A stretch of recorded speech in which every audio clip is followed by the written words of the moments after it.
Hey, what is this? Gaza. What for the Gaza? Go to Palestine. Kill you. Go to Palestine. Palestine. Kill you at Palestine.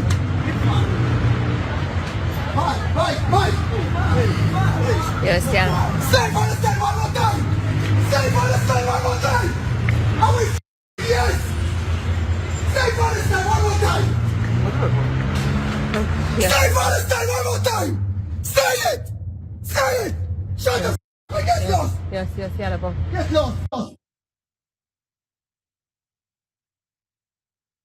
Reported Al Jazeera, the man threatening UNICEF workers, fundraising. They're fundraising for Palestine in the Italian city of Milan here.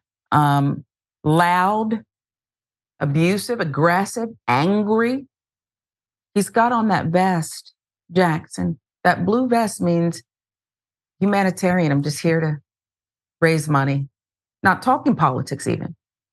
I don't know that raising money for families, children with nothing. What does that have to do with your anger, sir?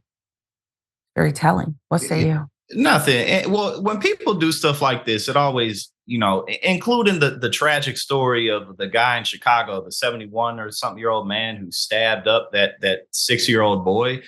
It's like, what type of ripple effect do you really think you're going to have by doing things like this? And, this, luckily was far less violent than that incident. But it's like, what impact do you really think you're making here? By bullying or confronting or harming a couple of people. The same thing like when people run up in churches or schools and shoot them up. Like, how much of an impact do you really think you're making? It just, goes to show a lot of things, but specifically how powerful anger really is, and hatred. Hatred, if it comes in any of our hearts, it can consume you, turn you into a different person completely. I don't know who he was before this, but again, I think it's just high emotion makes us very irrational. It makes us not think beyond right now. And so, unfortunately, we're seeing stuff like this explode all over the world and here as well. Yeah, I couldn't agree with you more. And there's this thing, right? Because lots of people are angry. Lots of people live in this duality, a state of duality. Maybe they're yelling at the TV. Maybe they're sick of it all, right? Maybe they don't agree with the commentary. Then they go to work, they pan on a smile, and they suppress it. This thing where you have to get it out and you have to hurt someone, a stranger. That, to me, is the case study, Jackson. I don't understand that unless at the core, there's this deeper level that goes beyond hatred. I don't know the word, but it goes beyond hatred. And there needs to be some self-reflection, because I think you're reflecting perhaps what is truly inside of you. And it can't be that Palestinians are your true deep core focus.